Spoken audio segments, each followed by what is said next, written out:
बघा संध्याकाळचे 5 वाजलेले होते आणि आता ना चहाचा टाईम झाला होता, पण आहे ना नुसता चहा प्यायचा, म्हटलं काहीतरी खाऊया आणि मुलांना सुद्धा ना थोडीशी भूक लागलेली होती, तर म्हटलं चला काहीतरी बनवूया. तर मस्त अशी ना कुरकुरीत पालक भजी आणि बटाटा भजी बनवली होती.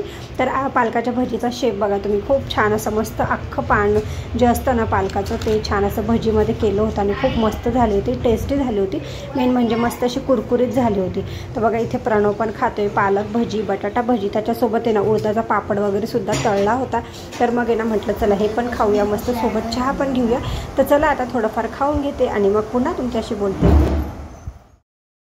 हॅलो एव्हरीवन, श्रद्धाज व्लॉग नंबर 1 मध्ये तुमचं अगदी मनापासून स्वागत करते. आय होप की तुम्ही सर्वजण मस्त आणि मजेत असाल. तर तुम्ही व्हिडिओच्या सुरुवातीलाच पाहिलं, छान अशी आम्ही पालकाची भजी वगैरे खाऊन झाली. थोडंफार म्हणजे आपलं म्हणतो ना संध्याकाळच्या वेळेस भूक वगैरे लागते, मुलांना पण लागते, तर छान असं चहा वगैरे सर्व झालं आहे. आणि सगळ्यात पहिली गोष्ट तर ना आपले व्हिडिओज जे आहेत ना ते थोडेसे अल्टरनेट डेजला येतात ते, म्हणजे रोज काही व्हिडिओ मी टाकू शकत नाही, कारण की इथे ना नेटवर्कचा खूपच इश्यू आहे. व्हिडिओ जरी अपलोड केला ना तर तो अपलोड व्हायला पण खूप वेळ लागतो आणि जास्त काही मी शूट पण करत नाही आहे. थोडासा टाईम स्पेंड जो म्हणतात ना तो आमच्या घरामध्येच चालला आहे, गप्पा गोष्टी ह्या सर्व गोष्टी होतात ना, त्यामुळे मग व्हिडिओ शूट करायला मला जास्त काही जमत नाही. पण जे पण काही मी समजा शॉपिंग वगैरे जे पण काही असेल ते तुमच्याशी नक्कीच शेअर करते. तर आज असंच घरातलं आहे आणि म्हटलं चला आज तुमच्याशी थोडंफार बोलूया, तुमच्याशी थोडंफार शेअर करूया. तर अशी संध्याकाळची छान अशी ना आमची पालकाची भजी चहा वगैरे खाऊन सुरुवात झालेली आहे. त्याच्यानंतर आता ना थोडंफार फ्रेश झाले सर्वजण. आता म्हटलं चला थोडंसं ना खाली राऊंड वगैरे मारायला जाऊया. इथेच आईच्या जवळ तुळजाभवानी मातेचं मंदिर आहे, तुम्हाला माहिती आहे, मी लास्ट व्हिडिओमध्ये दाखवलेलं होतं. तर इथे छान असं गार्डन वगैरे आहे मुलांना थोडंफार खेळायला, तर तिथे म्हटलं हे खेळतील आणि आम्ही पण चक्कर मारायला जाऊ. तर काल आहे ना आम्ही म्हणजे आईची आरती होती मंदिरामध्ये, तर आम्ही छान तिथे देवीची ओटी वगैरे पण भरून आली. मी ताई आम्ही सर्वजण ना छान अशी ओटी भरली. ते ना खूप सकाळी गेलो होतो आम्ही, त्यामुळे मग ते काय तुमच्याशी शेअर केलं नाही. आणि दरवेळेस आम्ही आलो की इथे देवीची ओटी वगैरे भरतो. तर असं आहे. आता संध्याकाळचं जे पण काय रुटीन असेल तुमच्याशी शेअर करेल. आज सुद्धा ना मी सकाळी खूप छान अशी मस्त शॉपिंग केली. इथेच काय शॉपिंग केली हे तुम्हाला नक्कीच दाखवणार आहे. त्याआधी आता आम्ही पहिले खाली जातो, फेरफटका मारून येतो आणि तुम्हाला सुद्धा थोडंफार बाहेरचं क्लायमेट वातावरण नक्कीच शेअर करते आणि आल्यानंतर मग तुम्हाला माझी आजची खरेदी दाखवते. तर चला आता पहिले खाली जाऊन येतो आणि मग तुमच्याशी बोलते. चला. तर बघा हे आहे तुळजाभवानी मंदिराचं गेट, म्हणजे इथे आतमध्ये तुळजाभवानी मंदिर आहे, जे की तुम्हाला मी मागे व्हिडिओमध्ये दाखवलेलं होतं. आता आम्ही खाली फेरफटका मारायला आलेलो आहे. बाहेरचं वातावरण पण तुम्ही पाहू शकता, खूप छान झालेलं होतं. दिवसभर ना खूप कडक ऊन असतो, त्यामुळे कुठेही बाहेर जाता येत नाही, बाहेर पडता येत नाही. त्यामुळे म्हटलं चला संध्याकाळचे 6 नंतर ना थोडंफार बरं वाटतं आणि हवा वगैरे खूप छान सुटलेली असते. घरामध्ये गरम पण भरपूर होतं, त्यामुळे मग आम्ही खाली आलो. तर इथे थोडंफार मुलांनी खेळलं, आम्ही सुद्धा एक चक्कर मारला. त्याच्यानंतर मग आम्ही आईच्या पार्लरमध्ये गेलो, तिथे थोडा वेळ बसलो आणि मग ना आता आम्ही सोबतच घरी येणार होतो. घरी आल्यानंतर स्वयंपाक पाणी सगळं करणार आहे आणि मग सर्व झाल्यानंतर पुन्हा तुमच्याशी भेटणार आहे. चला आता आम्ही छानपैकी ना खाली जाऊन आलो, मस्त एक राऊंड वगैरे मारून आलो. त्याच्यानंतर आता स्वयंपाक वगैरे सर्व झालेला आहे. जसं तुम्हाला बोलली की आज सकाळी ना खूप छान अशी भांड्यांची शॉपिंग केलेली आहे. तर त्या वस्तू मला खूप दिवसापासून घ्यायच्या होत्या, तर इथून आज मी घेतल्या. तर चला तुम्हाला एक एक करून सर्व काही दाखवते. सगळ्यात पहिले आपण बॉटलपासून सुरुवात करूया. तर ही ना मी पाणी बॉटल घेतलेली आहे, मोठी मिल्टन कंपनीची घेतली. तुम्हाला ही बॉटल आहे, 1.5 लिटरची बॉटल घेतली आहे पाण्यासाठी. त्याच्यामध्ये पाणी आपण थंड ठेवलं तर थंडच राहणार, गरम ठेवलं तर गरमच राहणार. तर ही ना त्यांच्यासाठी बॉटल घेतली. तर पहिली बॉटल खूप छोटी होती, त्याच्यामध्ये पाणी वगैरे पुरत नव्हतं, तर ही अशी बॉटल याला छान असं कवर पण भेटलेलं आहे. त्याच्यानंतर ना ही गोष्ट तर खूप वेळा बघितली ऑनलाईन, पण मग कसं निघते कशी नाही म्हणून मग घेतली नव्हती. तर आता ही शॉपमध्ये मिळाली. तर बघा तेलाची बॉटल घेतलेली आहे, जी आता बऱ्याच लेडीजकडे असेल, पण आम्ही इतके दिवस काय वापरायची तुम्हाला माहिती आहे. माझ्याकडे स्टीलची केटली पण छान आहे, पण याची खूप दिवसांपासून हाऊस होती. बघा ही अशी छान बॉटल घेतली आता ऑइलची. ही 1/2 लिटरची बॉटल आहे आणि वरचं असं थोडंसं छान आहे बघा असं. त्याच्यानंतर याला असं छान स्टीलची कॅप, ही आहे 1/2 लिटरची. त्याच्यानंतर सगळ्यात छान गोष्ट जी भेटली ती म्हणजे हा मंगल कलश. तर बघा, तर आपल्याकडे आपण मार्गशीर्षच्या पूजा करतो, त्याच्यानंतर म्हणजे आपल्या घरामध्ये लक्ष्मीच्या वगैरे पूजा वगैरे आपल्याकडे असतात. गणपती बाप्पासाठी आपण कलशाची मांडणी ही बघा ही प्रत्येक पूजेमध्ये आपल्याला करायचीच असते. तर त्यासाठी ना हा छान असा मंगल कलश घेतलेला आहे.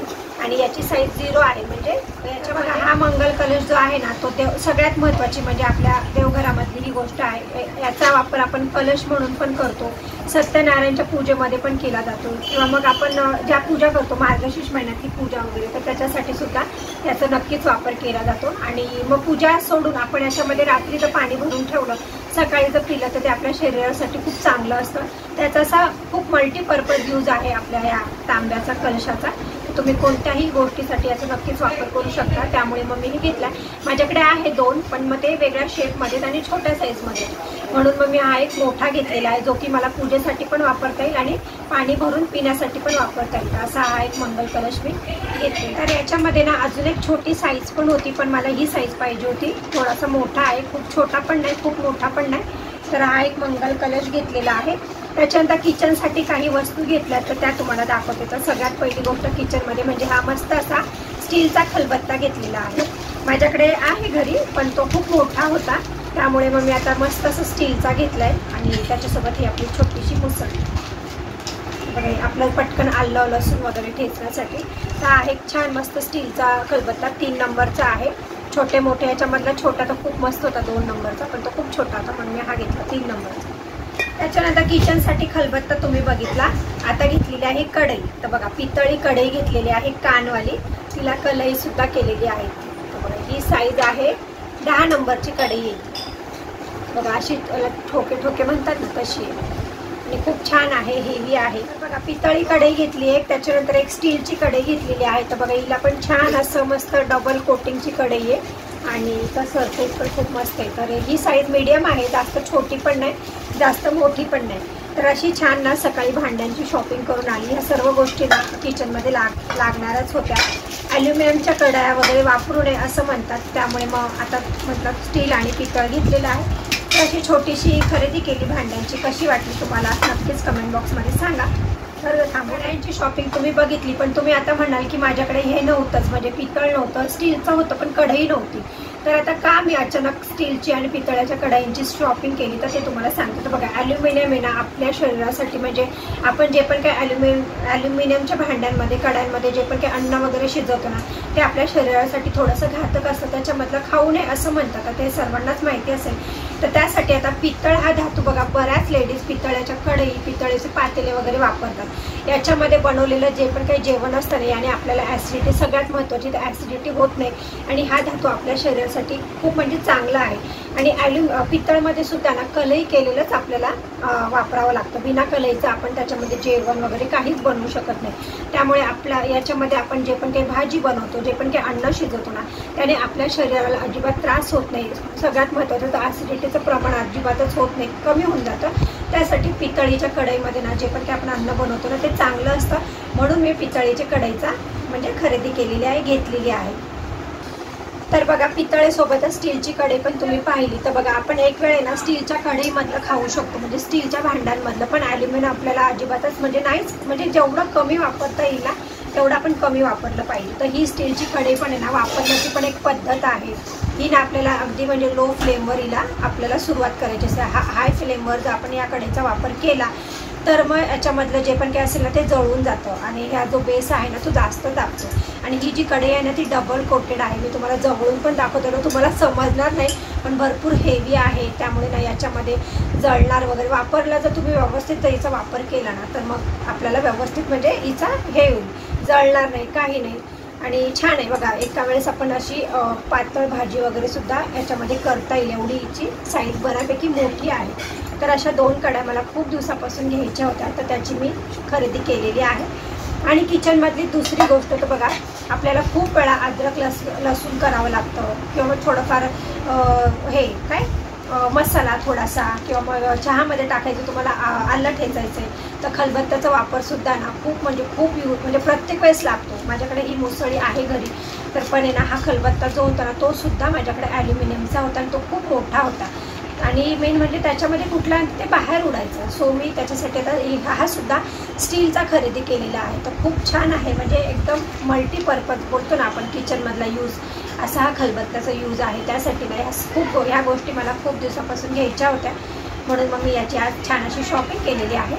जसं तुम्हाला कढयांचं सांगितलं, खलबत्त्याचं सांगितलं, तसंच आपली बॉटल पण आहे. तर बघा, प्लॅस्टिकच्या बॉटलमधलं पाणीसुद्धा ना पिऊ नये, प्लॅस्टिकच्या टिफिनसुद्धा ना मुलांना देऊ नये. तिथं जितका आपल्याला स्टीलचा वापर करता येईल ना तितकाच आपण स्टीलचा वापर केला पाहिजे. तर त्यासाठी ना मी ही मिल्टनची वॉटर बॉटल घेतलेली आहे आणि हिचं तुम्हाला सांगितलं मी की पाणी थंडही राहतं आणि गरम तर गरमही राहतं. त्यासाठी चला, अशी होती आजची शॉपिंग आणि त्याच्या मागचे काय काय रिझन आहे, का खरेदी केलं पाहिजे, का आपण वापरल्या पाहिजे ह्या गोष्टी, हे पण मी तुम्हाला सांगितलं ज्या मला माहीत होत्या त्या. तर तुम्ही सुद्धा तुमच्या किचनमधून ॲल्युमिनियम कट करा आणि स्टीलचा आणि पितळी भांड्यांचा वापर करत चला. तशी छोटी मोठी शॉपिंग म्हटलं चला तुमच्याशी शेअर करूया. तर तुम्हाला माझी शॉपिंग कशी वाटली कमेंट बॉक्समध्ये नक्की सांगा आणि आवडली असेल तर ते सुद्धा नक्की कळवा. चला, आजचा व्हिडिओ इथेच थांबवते. व्हिडिओ आवडला असेल तर नक्की व्हिडिओला लाईक करा, शेअर करा आणि चॅनलला सबस्क्राईब करा आणि साईडचं बेल घंटा जी आहे ना ती सुद्धा प्रेस करा, म्हणजे मी जेव्हा पण कधी व्हिडिओ अपलोड करते त्याचं नोटिफिकेशन तुम्हाला लगेच येईल आणि माझे व्हिडिओ तुम्ही कोणतेही मिस करणार नाही. तर चला, भेटूया पुन्हा उद्याच्या नवीन व्हिडिओमध्ये. तोपर्यंत सगळ्यांना बाय बाय, सगळ्यांना गुड नाईट.